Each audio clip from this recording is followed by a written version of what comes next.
जय श्री कृष्णा दोस्तों। आज मैं आप सभी को मामा के घर की कहानी सुनाने जा रही हूँ। आज मैं बहुत खुश थी। मेरे 10th के फाइनल एग्ज़ाम ख़त्म हो चुके थे और मैं मामा के यहाँ जाने को बहुत उत्सुक थी। मैंने मम्मी से कहा कि मुझे पैसे दे दें। पीसीओ जाकर मामा को फ़ोन करके बोलना था कि वो दद्दा को भेज दें मुझे ले जाने को। तब ये बात तब की है जब सिर्फ लैंडलाइन फ़ोन हुआ करते थे और मामा के यहाँ ही फ़ोन था, मेरे घर पर भी नहीं था। इसलिए जब मामा या किसी रिश्तेदार को फ़ोन करके हालचाल लेना होता, मम्मी मुझे पैसे दे देती कि जाओ पीसीओ से फ़ोन करके खबर ले आओ। खैर मम्मी से पैसे पाते ही मैं चल दी चौराहे की तरफ बने पीसीओ से मामा को फ़ोन लगाने। मामा का फ़ोन लगते ही बिना इधर उधर की बात किए मैंने सीधा ही बोल दिया कि मामा जी दद्दा को भेज दो, मुझे आके ले जाएं, मेरे एग्ज़ाम ख़त्म हो गए हैं। मामा को भी पता था कि मुझे वहाँ कितना अच्छा लगता था, सो उन्होंने तुरंत बोला ठीक है, गोलू तुम्हें लेने आ जाएगा, तुम तैयारी करो। मेरी खुशी का तो ठिकाना ही नहीं था यह सुनकर। आज अगर कोई दुनिया भर में कहीं भी घुमाने ले जाए, इतनी खुशी नहीं होगी जितनी गर्मियों की छुट्टियों में मामा के घर जाने के नाम पर होती थी। वो भी क्या दिन थे, याद आता है तो मन करता है कि काश वो दिन फिर से लौट आए या फिर कोई टाइम मशीन बना दे ताकि मैं फिर से उस पुराने दिनों को जी सकूं। खैर अब मैं पैकिंग करके बस गोलू दद्दा का इंतज़ार कर रही थी कि वो कब आए और मैं वहाँ जा सकूं। 3-4 दिन के इंतज़ार के बाद गोलू दद्दा आए। मेरी बहन ने भी बहुत जिद की, मुझे भी दीदी के साथ जाना है, लेकिन मम्मी ने उसे ये कहकर रोक दिया कि अगर तुम दोनों ही चली जाओगी तो मैं और तुम्हारे पापा अकेले कैसे रहेंगे। वो छोटी भी थी, मम्मी के बिना ज़्यादा दिन नहीं रह पाती थी, तो इसलिए मैं अकेले ही चल दी। वहाँ पहुँचते शाम हो चुकी थी और मैं बहुत ज़्यादा थक गई थी। बस मैं बैठे बैठे, लेकिन वहाँ पहुँचते ही सबको देखकर, सबसे मिलकर मेरी थकान छूमंतर हो गई। मेरा तो बहुत मन था कि सबसे ढेर सारी बातें करूं, लेकिन मेरी मामी, जिन्हें प्यार से सब मामी न कहकर मम्मू कहते थे, उन्होंने कहा कि अब खाना खाकर आराम करो, अभी तो बहुत दिन रुकना है, बातें होती रहेंगी, खाना खा लो जल्दी से। सो मामी के हाथ का मिट्टी के चूल्हे से बना हुआ स्वादिष्ट खाना खाकर जल्दी सो गई। अगले दिन, अरे पीहू जल्दी इधर आओ, तुम्हें कुछ दिखाता हूँ, गोलू दद्दा ने आवाज़ दी। अरे आपने तो बताया ही नहीं कि यह घर तोड़ के नया घर बनने वाला है। देखो तो घर की बाउंड्री वाली वॉल टूटी हुई है और घर बनाने का सारा सामान घर के पीछे की तरफ रखा था, लेकिन यह देखकर मुझे बिल्कुल भी खुशी नहीं हुई थी। दद्दा को अच्छे से पता था वो घर मेरे लिए क्या मायने रखता था, उनके लिए भी, पर घर काफ़ी पुराना हो चुका था, इसलिए तुड़वाने के बनवाना ज़रूरी था। मेरी आंखों में आंसू थे। मुझे लग रहा था इस बार मैंने यहाँ आकर गलती कर दी। ना मैं यहाँ आती, ना अपनी आंखों के सामने ये सब होता हुआ देखती। वो घर जिसमें ना जाने मेरी कितनी ही अनमोल यादें जुड़ी थी। मेरी और मेरे बाकी कज़न्स की हर गर्मी की छुट्टियाँ वहीं बीतती। हम सब खूब धमा चौकड़ी मचाते वहाँ। वो अब टूटने वाला था। वो वहीं नीम के पेड़ के नीचे बैठ गई। मुझे लग रहा था काश कि कुछ ऐसा हो जाए कि ये घर बच जाए। मुझे कुछ समझ नहीं आ रहा था। मैं समझ रही थी कि नया घर बनवाना ज़रूरी है। मुझे नया घर बनने की खुशी थी, लेकिन पुराना घर टूटने का गम भी था। मुझे पता था मेरे साथ साथ घर के बाकी सदस्यों को की भी वही हालत है। मैंने जब होश संभाला था, मेरी हर गर्मी की छुट्टी वहीं बीतती। शुरू शुरू में मम्मी और मेरी बहन कुहू भी रहती थी कुछ दिन मेरे साथ। फिर छुट्टियां होते ही मैं अकेले ही आ जाती, मामा या दद्दा के साथ।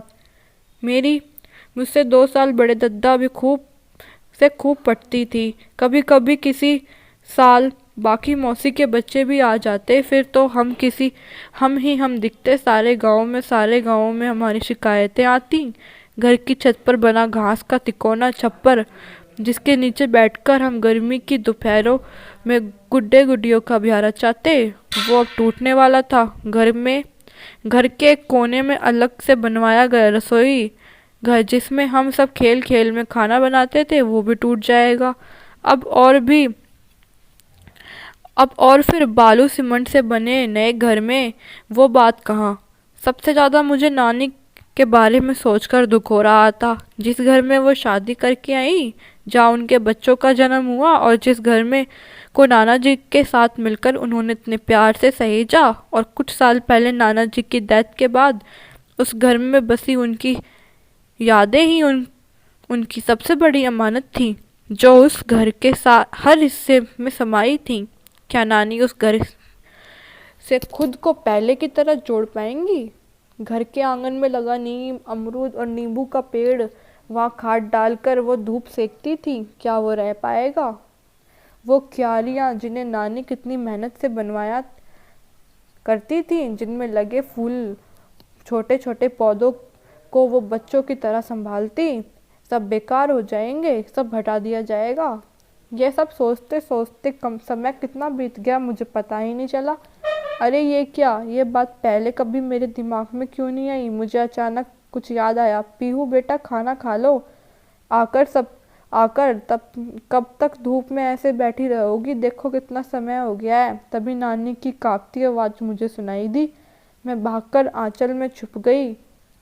उन्होंने भी मुझे कस के थाम लिया। ऐसे लगा जैसे मम्मी ने अपनी गोद में छुपा लिया हो। मेरी आंसुओं से भरी आंखें उनसे छिपी ना रह सकी। कांपते हाथों से जब उन्होंने मेरा चेहरा उठाया तो मैंने देखा उनके प्याले से झुर्रियों से भरे गोरे गोरे चेहरे पर कितनी शांति थी, लेकिन आंखों में छुपे दर्द को वह छुपा नहीं पाई थी। नानी ने कहा, पीहू चलो बिटिया खाना खा लो चलकर, नहीं तुम्हारी मामी मुझसे शिकायत करेगी कि माँ तुमने मेरी बेटी का ध्यान नहीं रखा, कितनी दुबली हो गई है। नानी आप कुछ कहती क्यों नहीं? सारा घर बदल दिया जाएगा, सब इधर से उधर हो जाएगा, वो कोठरी भी तो गिरा दी जाएगी जिसमें आप किसी को भी आने नहीं देती। उस कोठरी में क्या है नानी?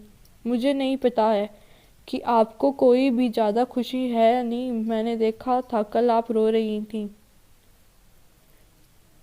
नहीं बिटिया, वो तो बस ऐसे ही तुम्हारे नाना जी की याद आ रही थी। ये कहते कहते नानी की आंखें फिर से भर आईं। पीहू चलो मेरे बच्चे, पहले खाना खा लो चलकर, मम्मू इंतज़ार कर रही है। मैं खाना खा लूँगी, पर पहले आप ये बताइए इस कोठरी में क्या है? अच्छा ठीक है, पहले खाना खाओ चलकर, वो मैं तुम्हें रात को बताऊँगी, पक्का? नानी ने कहा। शाम को मैं और गोलू दद्दा बैठे नए बनने वाले घर के बारे में बातें कर रहे थे। वो मुझे बता रहे थे कि कहाँ पर क्या बनेगा, लेकिन मेरा ध्यान उनकी बातों पर कम और ढलते हुए सूरज को देखने में ज़्यादा था। मैं बस रात का इंतज़ार कर रही थी। तुम क्या सोच रही हो पीहू? मेरा ध्यान अपनी तरफ न पाकर उन्होंने मुझसे पूछा।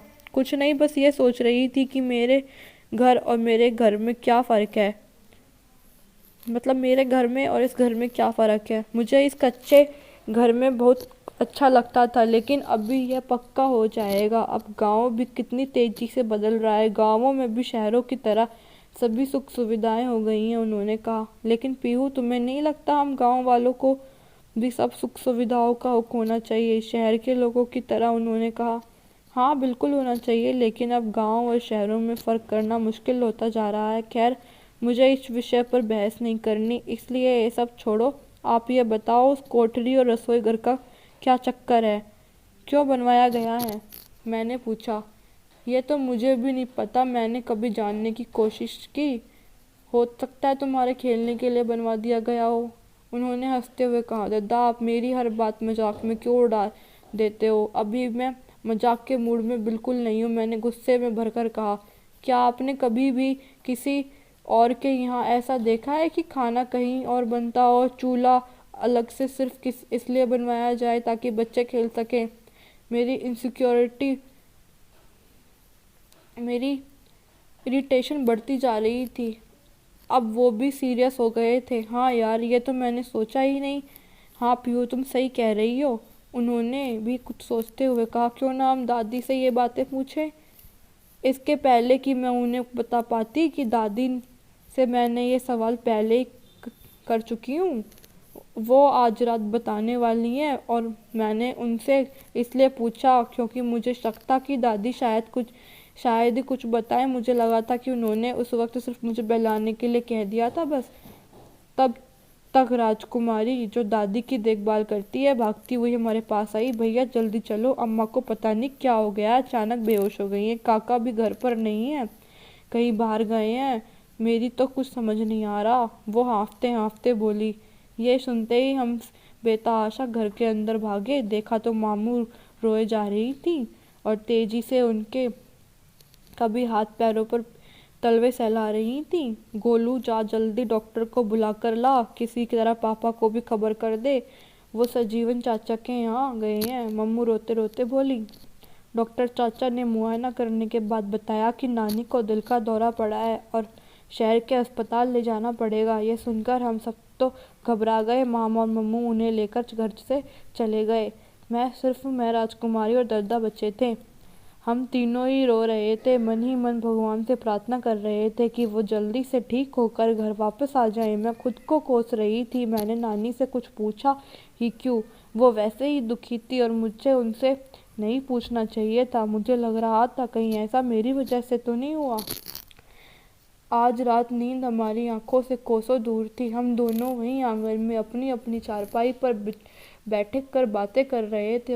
राजकुमारी कुछ दूर पड़े अपने तख्त पर बैठी थी। समय काटने के लिए मैंने उनसे पूछा कि वो हमें अपने बारे में बताएं कि वो इस घर में कब से हैं। उसने बताना शुरू किया। नानी, एक बार जब नाना जी के साथ शहर गई थी, वहाँ पर 9 साल की राजकुमारी बस अड्डे पर बैठी रो रही थी। नानी के पूछने पर फूटी हिंदी में उसने बताया कि वो अपने परिवार से बिछड़ गई है। नेपाल में किसी ने उसके माँ बाबा को भारत चलकर काम दिलवाने का वादा किया था और वो लालच में आकर अपनी 2 बच्चियों के साथ अवैध रास्ते से भारत आ गए।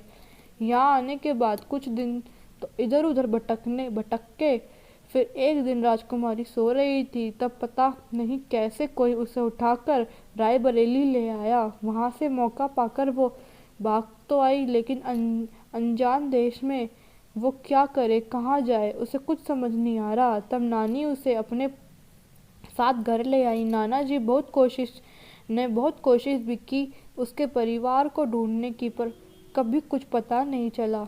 उसे ठीक से अपने घर का भी पता नहीं मालूम था। इस तरह हमेशा के लिए वो यहीं रह गई।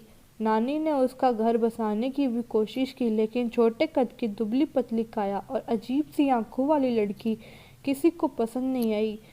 पीहू उससे कुछ पूछने ही वाली थी कि अचानक उन्हें लगा नानी की बंद कोठरी में कोई चल रहा है। तीनों चौंक के एक दूसरे को देखा, भय से उनके रोंगटे खड़े हो गए। तुम दोनों ने भी कुछ सुना? राजकुमारी ने डर और संशय के साथ पूछा।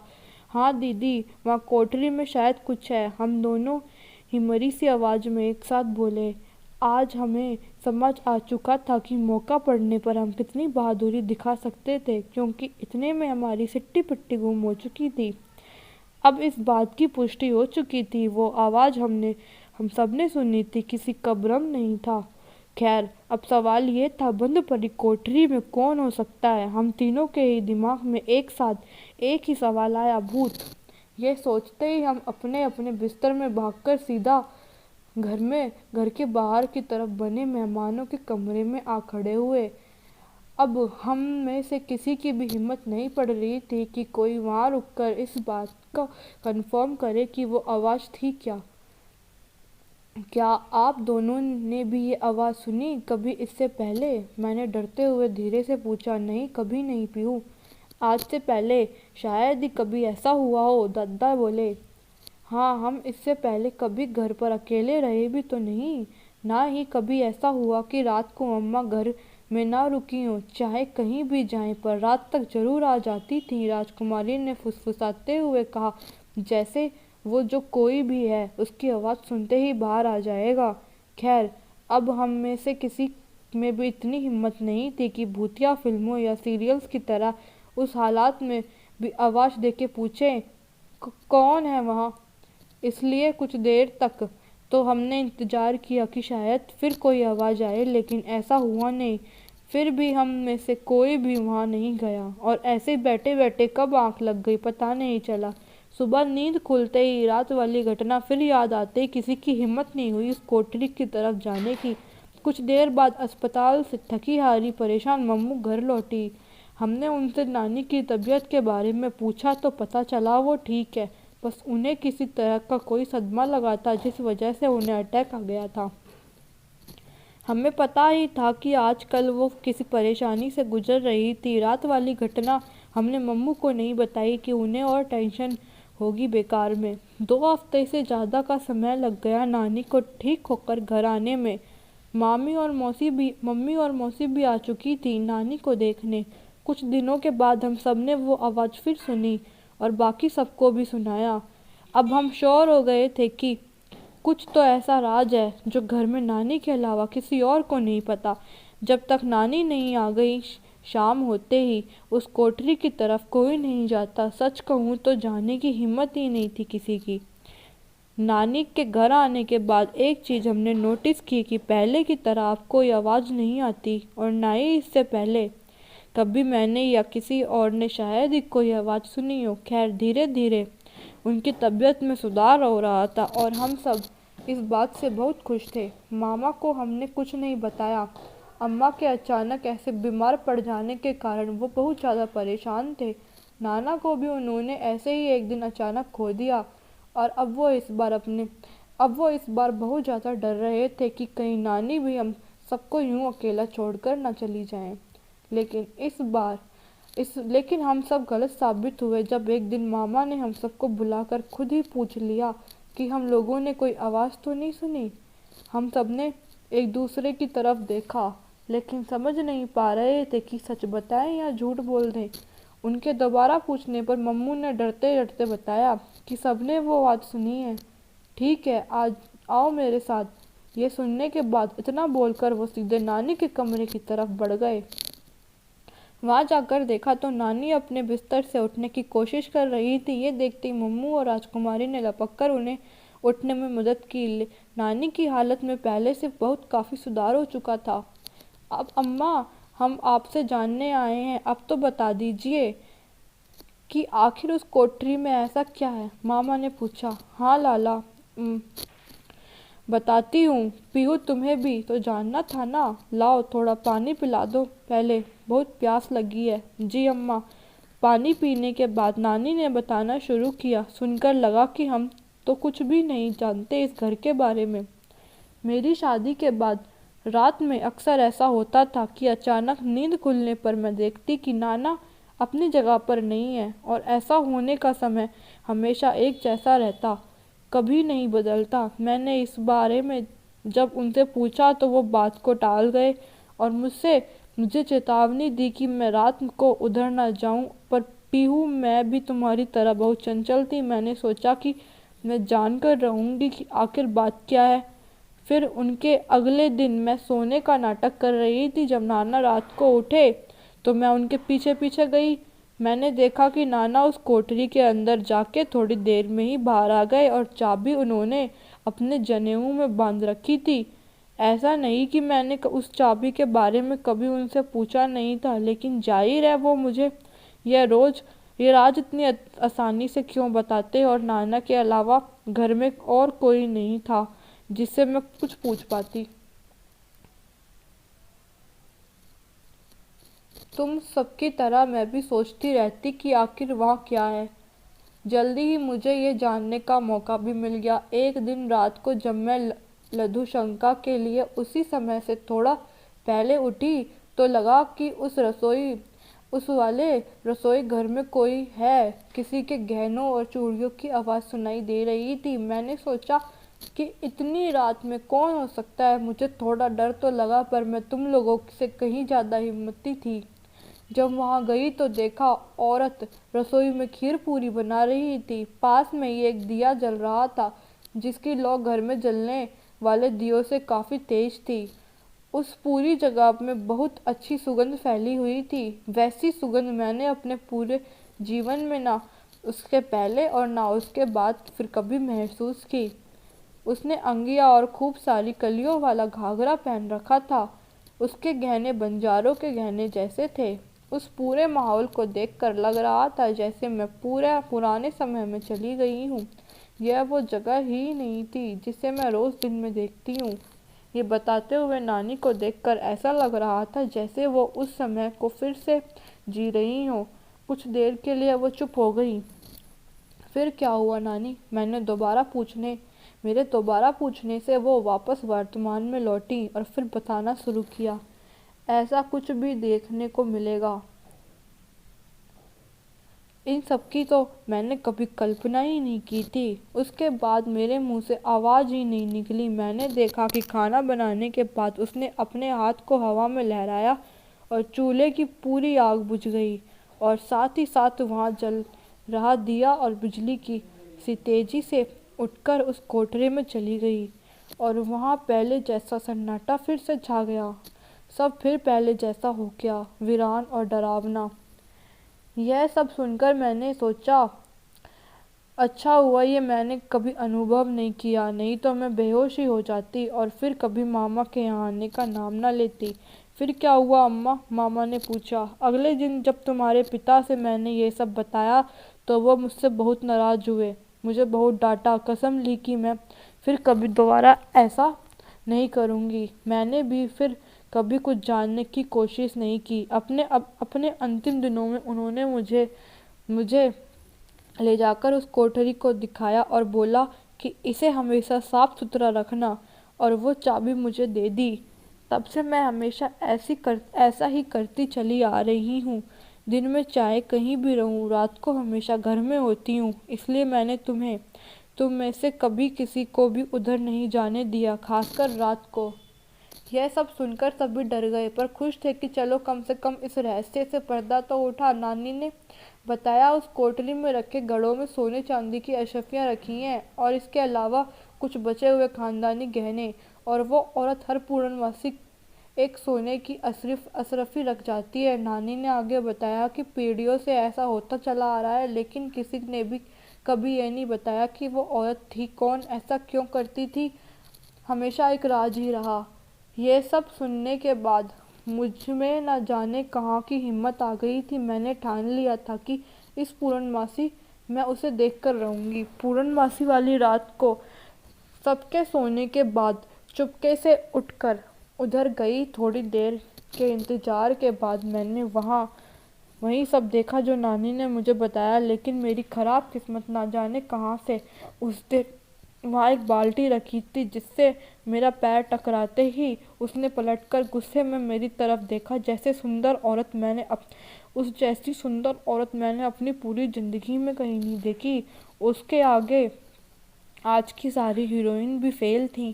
उसकी सुंदरता देखकर लगा अप्सराएं शायद इतनी ही सुंदर होती होंगी। मैं उसे देखती ही रह गई और हड़बड़ी में मेरे मुंह से बस वही सर्दियों पुराना डायलॉग निकला, तुम कौन हो? मेरे मुंह से इतना सुनते ही उसने तेजी से फूंक मारी।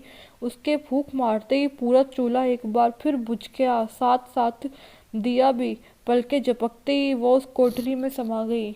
जितनी तेजी से ये सब हुआ मुझे तो कुछ समझ नहीं आया कि ये सब क्या था। मैं डरी सहमी चुपचाप आकर मम्मी के पास लेट गई। मेरी हिम्मत नहीं हो रही थी कि मम्मी को जगाकर ये सब बताऊं। अगले दिन जब मैंने मम्मी को से ये बात बताई तो वो गुस्सा हुई, मुझे बहुत डांटा। नानी को छोड़ सबको ये बात पता चल चुकी थी। बारी बारी से सब मुझे डांट रहे थे। मामा और मामी मुझे लेकर सीधे नानी के पास गए। आज पहली बार नानी के सामने जाते हुए मुझे डर लग रहा था। आखिर मैंने काम ही ऐसा किया था। हमें देखकर नानी मुस्कुरा के बोली, अरे हमारी नातिन। मैंने भी हंसने की कोशिश करते हुए उनकी तरफ, तो साफ पता चल रहा था हमारे आने से पहले वो रो रही थी। उन्हें ऐसा देखकर मामा से रहा ना पाया। वो बोले, अम्मा अभी घर बनना शुरू नहीं हुआ है, बस सामान ही तो मंगाया है। आप इतना परेशान क्यों हो रही हैं? क्यों इतनी चिंता कर रही हैं? घर आपसे बढ़कर तो नहीं है ना। अगर आप खुश नहीं हैं तो नहीं बनेगा। अगर आप ऐसे ही दुखी रहेंगी तो आपकी सेहत और बिगड़ जाएगी। पिताजी तो असमय ही छोड़कर चले गए। अब आप क्या चाहती हैं, मैं अनाथ हो जाऊं? ये कहते कहते मामा नानी के पैरों में गिरकर रो पड़े और साथ में नानी भी। हम सबकी आंखों में आंसू थे। नहीं लाला, ऐसा नहीं है, मैं खुश नहीं हूँ।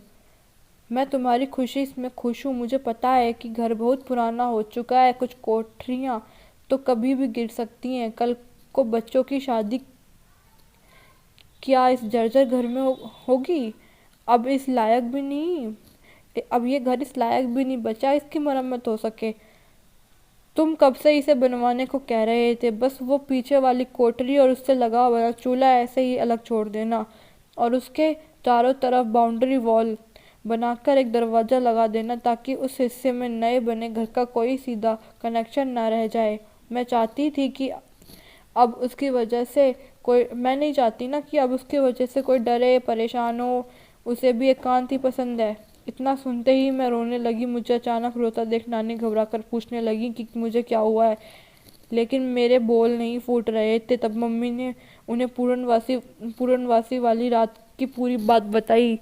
ये सुनते ही नानी एकदम हक्का बक्का रह गई। उन्हें भी शायद इस बात का अंदाज़ा नहीं था कि उनकी सबसे लाडली पीहू ऐसा भी कर सकती है। वो बहुत ज़्यादा हर्ट हो गई थी। ये एक और सदमा उन्हें मेरी वजह से लगा था आज। मैंने उन्हें बहुत सॉरी बोले, लेकिन वो रोई जा रही थी, कहती जा रही थी नाना ने से किया वादा निभा नहीं पाई। मम्मी ने मुझे कमरे से बाहर भेज दिया। मैं आज बहुत ज़्यादा गिल्टी फील कर रही थी। उस पूर्णवासी की रात के बाद उस औरत की आत्मा फिर कभी वापस आई ही नहीं।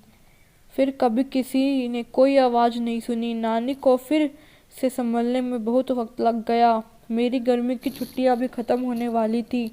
मैं हर दिन उन्हें सॉरी बोलते। मैंने ना अनजाने में बहुत बड़ा गुनाह कर दिया था। एक दिन जब सभी बैठे हुए थे, मामा ने नानी से कहा, अम्मा, मैंने आपसे पूछ कर ही सामान मंगवाया था। मानता हूँ गलती मेरी है। मैं आपकी हाँ में छुपे दर्द को पहचान नहीं पाया। मुझे माफ़ कर दो। अब मैं इस घर को नए तरीके से नहीं बनवाऊंगा। ऐसे ही रहने देते हैं। नहीं लाला, घर तो एक ना एक दिन बनाना ही है। इससे पहले कि किसी किसी दिन कोई हिस्सा अचानक गिर पड़े, कोई चोटिल हो जाए, घर बनाना बहुत ज़रूरी है। लेकिन मैं क्या करूं लाला? सब कुछ जानते समझते हुए भी ये घर अपनी आंखों के सामने गिरते हुए देखने की हिम्मत नहीं है मुझ में। यह कहते ही कहते नानी सुबक पड़ी। फिर बोली, पहले मैं खुद को समझा नहीं पा रही थी, पर इतने दिन जब अस्पताल में रही, तुम लोगों को इतना दुखी और परेशान देखा तो सोचा कि तुम लोग अपनी जगह बिल्कुल सही हो। मेरी भी आखिरी कितनी उम्र रह गई है। अब अच्छा होगा ना कि कुछ दिन में भी तो नए घर में रह लूँ, नए तौर के तरीके सीख लूँ। पूरी ज़िंदगी तुम सब ने मेरी हर बात का मान रखा है। मैंने जो कहा किया, उसी तरह मेरा भी यही फ़र्ज़ बनता है कि तुम्हारी मर्जी से घर बनाने दूँ। और यादों का क्या है? यादें तो इंसान के दिल में होती हैं। जब तक मैं ज़िंदा रहूँगी तब तक वो यादें मेरे साथ रहेंगी ना। मेरे जीते जी कोई मुझसे अलग नहीं कर सकता। नानी खुद को संभालते हुए बोली। नानी की बात सुनकर लगा इस नज़रिए से तो मैंने सोचा ही नहीं। नानी ने कितनी जल्दी खुद को आने वाले बदलाव के साथ ढाल लिया। मेरा दुख नानी के दुख से तो बड़ा नहीं हो सकता। उन्होंने तो ना जाने ज़िंदगी के कितने साल बिताए हैं इस घर में, और मेरी वजह से वो अपना कर्तव्य भी पूरा नहीं कर पाई जिसका उन्होंने नाना जी से वादा किया था। मैं यही सोच रही थी कि अचानक नानी ने मुझे बुलाकर कहा, बिटिया तुम भी अब ज़्यादा मत सोचो। मान लो कि उसका और हमारा बस इतना ही साथ था। ऊपर जाकर मैं सबकी तरफ से नाना जी और उनके पूर्वजों से माफ़ी मांग लूँगी। यह कहकर उन्होंने मुझे गले से लगा लिया और बोली, लाला चलो, अच्छा ज़रा मुझे बाहर ले चलो, बताओ चलकर कि नए घर का नक्शा कैसा होगा, और हाँ, मेरा कमरा सबसे बढ़िया होना चाहिए। ये कहकर नानी हंस पड़ी। नानी की बात सुनकर उन्हें हंसता हुआ देखकर सब मुस्कुरा पड़े। तो दोस्तों, अगर आप सभी को मेरी कहानी अच्छी लगी तो मेरे चैनल को सब्सक्राइब करें, वीडियो को लाइक करें और शेयर करें।